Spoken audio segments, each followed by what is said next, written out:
नमस्कार शेतकरी मित्रांनो, मागेल त्याला विहीर या योजनेचे अर्ज भरणं सुरू झालेले आहे आणि त्या संबंधीची सर्व माहिती आपण आजच्या व्हिडिओच्या माध्यमातून घेणार आहोत। आता त्यामध्ये यासाठी कागदपत्र कोणती लागणार आहेत, हा अर्ज कोणाला भरता येणार आहे, कोणत्या शेतकऱ्यांसाठी ही योजना आहे आणि या योजनेचं नावच मागेल त्याला सौर पंप असं नाव आहे। त्यामुळे यासाठी अर्ज भरणं चालू झाले। ज्यांना कोणाला जर सौर पंप घ्यायचा असेल तर त्यांनी लवकरात लवकर अर्ज भरायचा आहे आणि अर्जामध्ये महत्त्वाच्या काही ज्या गोष्टी आहेत त्या गोष्टी मी आजच्या व्हिडिओच्या माध्यमातून सांगणार आहे। कारण आपल्या अर्जामध्ये कोणत्याही प्रकारची चूक व्हायला नको। कारण बऱ्याच शेतकऱ्यांनी या अगोदर अर्ज भरले, त्यांना मेसेजच आला नाही किंवा त्यांना बऱ्याचशा काही तांत्रिक अडचणी आल्या। तर फॉर्म भरते वेळेस आपल्याला कोणतीही अडचण येऊ नये ही महत्त्वाची माहिती आहे। त्यामुळे प्रत्येकाने हा व्हिडिओ शेवटपर्यंत बघायचा म्हणजे आपल्या लक्षात येईल। आता अर्ज काय प्रत्येक शेतकरीच भरत नाही, कुठेतरी कोणत्या तरी महाई सेवा केंद्रावर, आपले सरकार सेवा केंद्रावर जाऊन भरतात किंवा एखाद्या शेतकऱ्याला स्वतःही भरता येतो। पण त्यामध्ये काही गोष्टी आहेत की त्या गोष्टी आपल्या लक्षात यायला पाहिजे। आता यासाठी कागदपत्र कोणती लागणार तर महत्त्वाचं आहे मित्रांनो, आपल्याला 7/12 हा महत्त्वाचा पुरावा आहे। आणि जर त्या 7/12वर सामायिक क्षेत्र असेल तर सामायिक क्षेत्रातले शेतकरी आहेत, मग ज्यांच्या नावानं हे सौर पंप घ्यायचा आहे तर इतर शेतकऱ्यांची संमती पत्र लागणार आहे, ती 200 रुपयाच्या बॉन्डवर। त्यानंतर त्या 7/12वर तुमच्या विहिरीची किंवा बोरची नोंद असणं गरजेचं आहे, म्हणजे त्यांना हा अर्ज भरता येणार आहे। त्यानंतर आपल्याला एक आपला पासपोर्ट फोटो आपल्या जवळ असला पाहिजे। त्यानंतर तुमच्याकडे बँकेचं पासबुक असलं पाहिजे।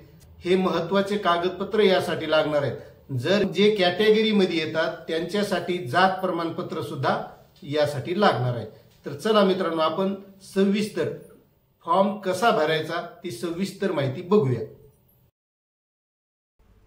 तर मित्रांनो, मागेल त्याला सौर कृषी पंप योजना या योजनेचं हे पोर्टल आहे आणि या पोर्टलवर आपल्याला त्याबाबतची संपूर्ण माहितीही मिळते आणि त्यानंतर येथे अर्ज सुद्धा आपल्याला करता येतो।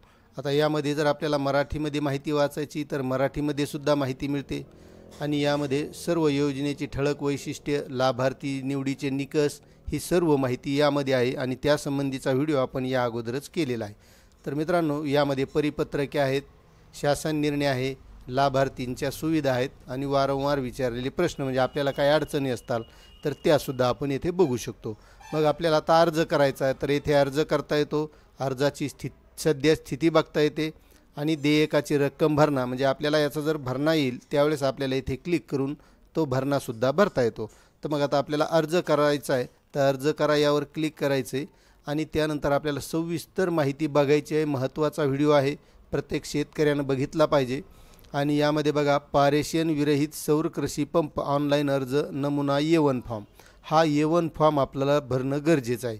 आता मित्रांनो, इथे एक महत्त्वाची सूचना आहे, सूचनासुद्धा वाचून घ्यायची आहे। व्हिडिओ खूप मोठा होईल म्हणून मी ती काय वाचणार नाही। आता यामध्ये पैसे भरून प्रलंबित कृषी पंप वीज जोडणी ग्राहक तपशील। आता ज्या शेतकऱ्यांनी MSEBीकडे पैसे भरलेले आहेत पण त्यांना कनेक्शन मिळालेलं नाही आणि त्यांच्याकडं जोडणी ग्राहक क्रमांक आहे म्हणजे कोटेशनप्रमाणे जे कोटेशन भरले तसा, तर तो त्या शेतकऱ्याने इथे टाकायचा आहे आणि त्यानंतर त्यांची सर्व माहिती यामध्ये येणार आहे। मात्र जे नवीन शेतकरी आहेत अशा शेतकऱ्यांसाठी अर्जदाराचे वैयक्तिक आणि जमिनीचे तपशील, तर शेतकरी मित्रांनो येथे आधार नंबर टाकायचा आहे। आधार नंबर टाकल्याच्यानंतर या योजनेचं नाव आहे मागेल त्याला सौर ऊर्जा पंप। आधार नंबर टाकल्याच्यानंतर आपल्याला इथे जिल्हा निवडायचा आहे। जिल्हा निवडल्याच्यानंतर आपल्याला इथे तालुका निवडायचा आहे। त्यानंतर आपलं जे गाव आहे त्या गाव निवडायचं आहे आणि गाव निवडल्याच्यानंतर आपल्याला इथे आपला सर्वेक्षण क्रमांक किंवा जो गट क्रमांक आहे 7/12वर तो गट क्रमांक येथे टाकायचा आहे।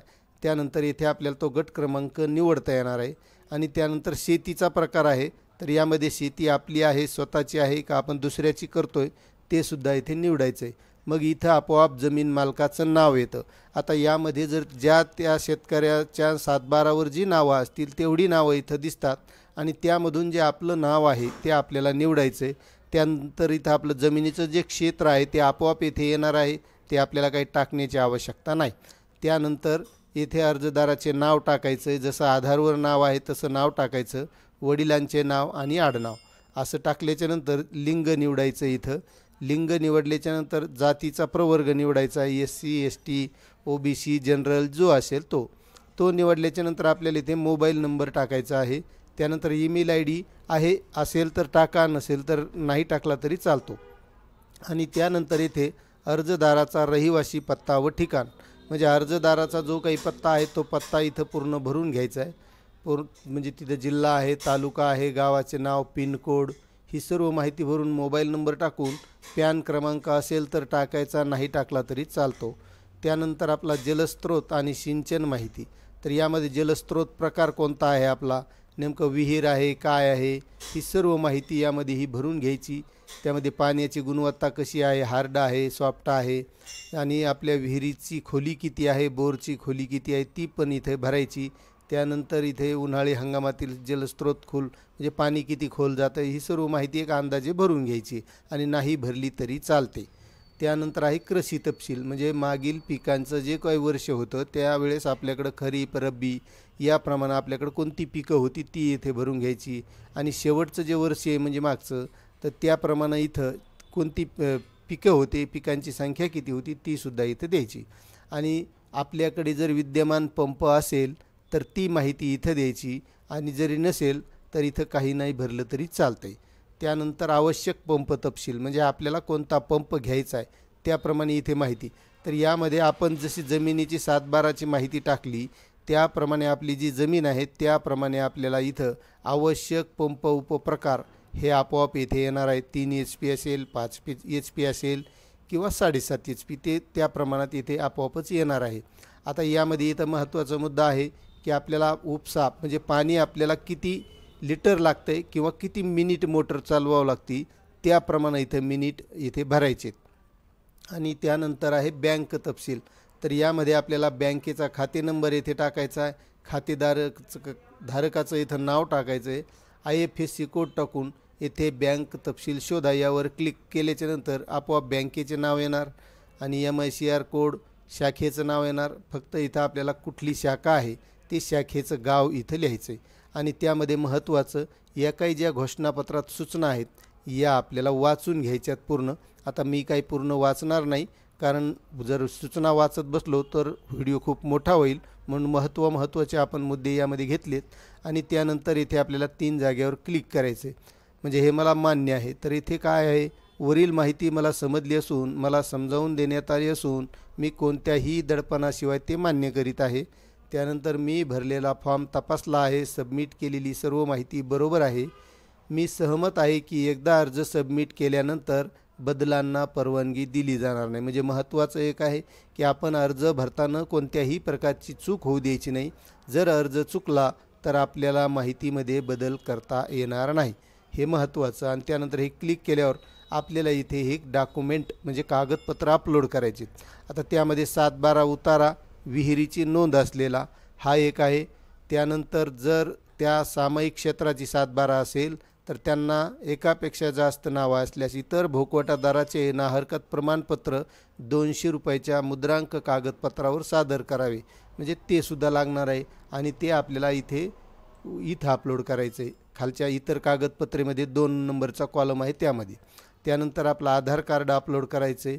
त्यानंतर रद्द केलेली धनादेश प्रत किंवा म्हणजे आपला चेक, कॅन्सल चेक किंवा बँक पासबुक आणि आपला पासपोर्ट फोटो अशी महत्त्वाची ही 4 कागदपत्रं आहेत. आणि जर SC ST असेल तर त्या कास्टसाठी जातीचे प्रमाणपत्र लागणार आहे, त्यांनी ते इथे अपलोड करायचं आहे.